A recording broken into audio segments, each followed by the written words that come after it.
Malinowski is the director of the Center for Academic Technologies at Michigan State University's College of Veterinary Medicine.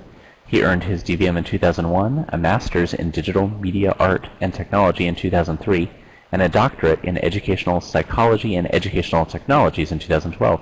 He leads the college's initiatives in online hybrid courses and distance education, as well as classroom technologies including lecture capture, computer-based examinations, and classroom engagement systems. Take it away, Mike. All right, thanks, Chris. Can everyone hear me okay? Obligatory mic check.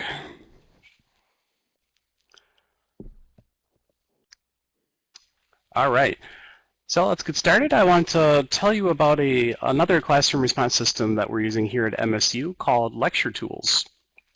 And a little bit of background, some of this will be old hat to most people, but our students here and vet students everywhere really have too much to learn and very limited time to do it. They tend to live from exam to exam, regurgitating information on exams and then forgetting it a lot of times and just getting ready for the next one. And this really has led to more of a rote memorization of facts, what they need to know for the next exam, rather than a deeper understanding. And you think about their typical day and all the information that students have to absorb and assimilate into their knowledge base is just astounding that they even survive sometimes. So typically it's review a lecture, attend it, and you're on to the next topic without really any chance to assimilate that information and make it part of who they are. So we've really had a big movement here in the last few years to involve students more in the learning process and make it something that's active rather than passively acquired for them.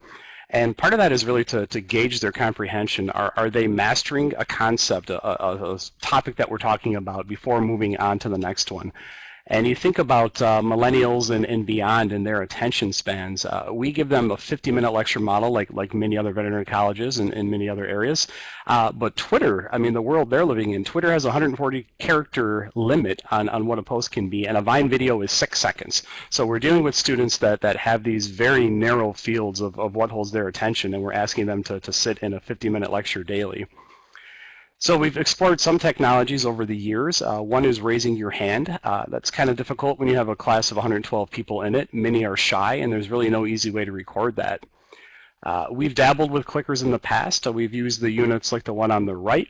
The problem that I've encountered is students tend to lose them, they tend to break, and then they really don't want to buy a new one, or they forget to bring it. So for the last about year and a half, I've been using a tool called Lecture Tools. And what this is, it's an approach that you don't need an additional device. You use your laptop. We've had a laptop requirement for a couple of years here at the college. This will work with laptops and iPads. It's coming soon to Android tablets as well.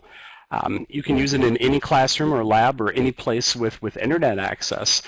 Even if you don't have internet access, you can actually use this with a dumb phone, a non-smartphone, in limited ways in order for students to text in their responses. It's completely web-based, so that really opens the doors to what can be done. And I pilot tested this really with my most engaging instructors, with the early adopters. Most of them were clicker users to start with, and it really targeted a wide variety of subjects on how we could try it out. And the great thing about Lecture Tools, it's all web-based, like I mentioned. So you go into lecturetools.com, you log into the portal, both from the student point of view and from the instructor. They log into the same place. And from an instructor point of view, I'll start there. There's really 3 main areas that you deal with. One is called preparation or prepare, present, and then assess is the third mode, and I will cover these. So the preparation, this is where you actually load your PowerPoint. So you can load your PowerPoint, like most places, good or bad. We have primarily PowerPoints that are used for instruction to start with as a foundation. So the PowerPoint is loaded into the interface, and you can see here that it's generated all the web thumbnails for all the slides.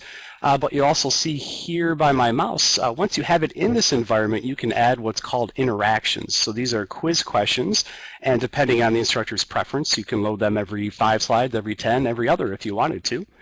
So those are loaded into the presentation after the presentation is loaded into the system. And there are many different types of interactions you can put into the system. Probably the most popular is the multiple choice activity. You can include pictures in those interactions, as you can see here in the slide above. But what's interesting as well is you can also insert short answer activities. So rather than just being true and false multiple choice, you can dig a little bit deeper into the student's knowledge, assess them in a little different way.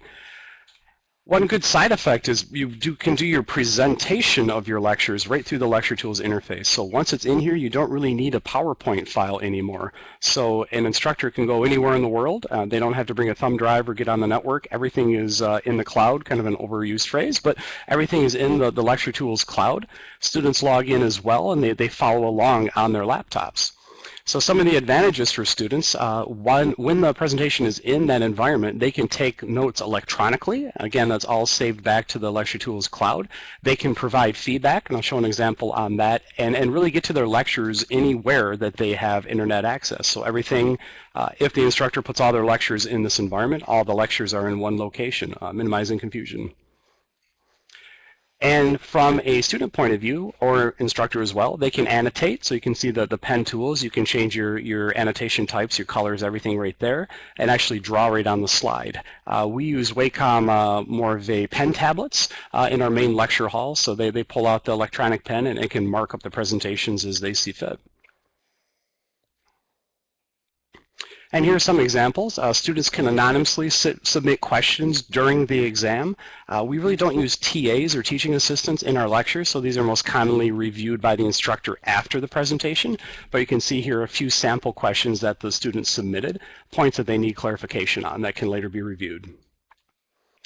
And one of my most favorites options from the student point of view, there is a confusing slide button. So this will actually keep track for each student, for each slide, for each presentation, which ones were marked as confusing by the students. So this is a great way for faculty to go back and review.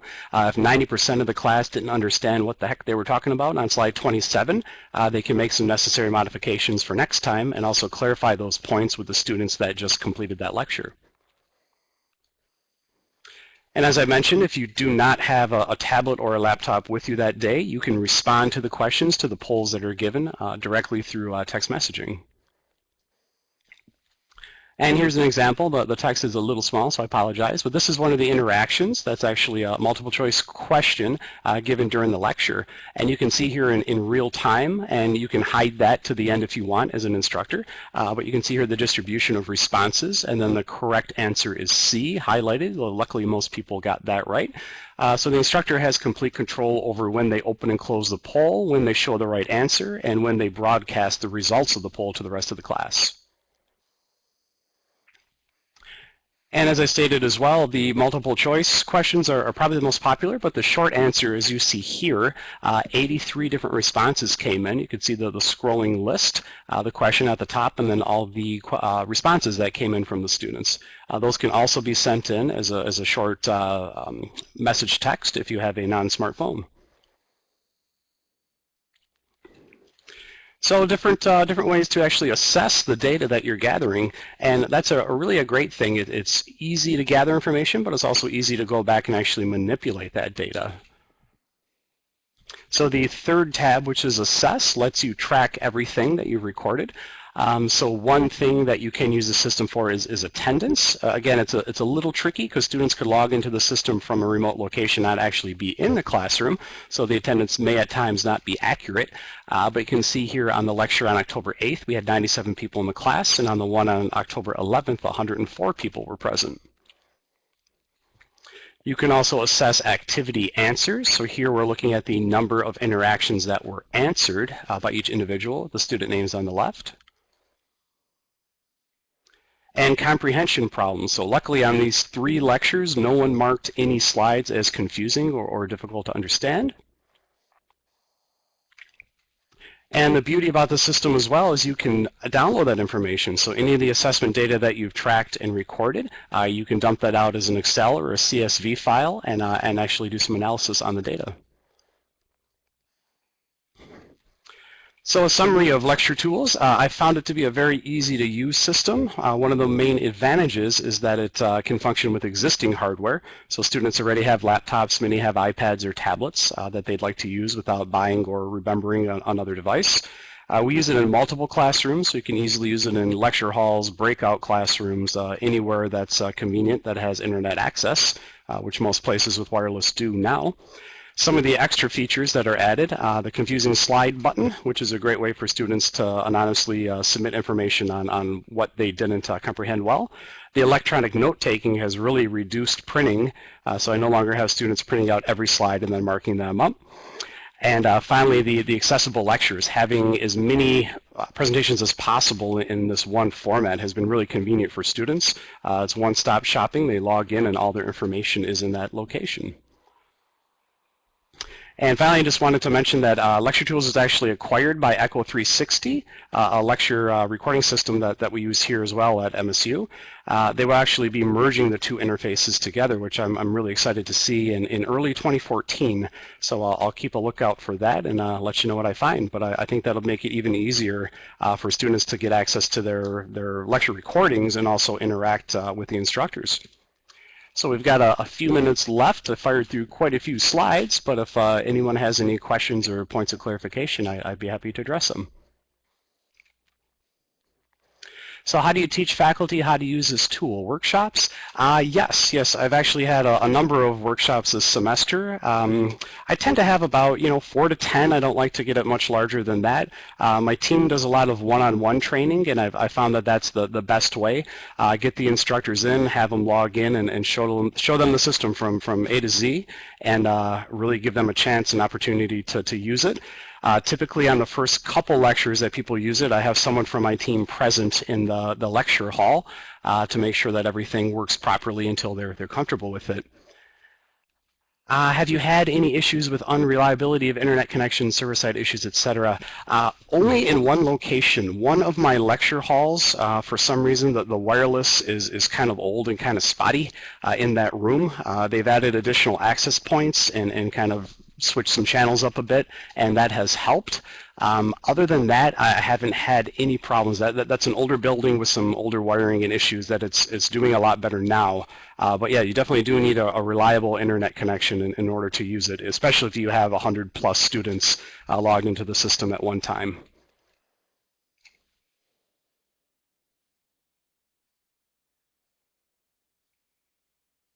Okay, any other questions about lecture tools, please?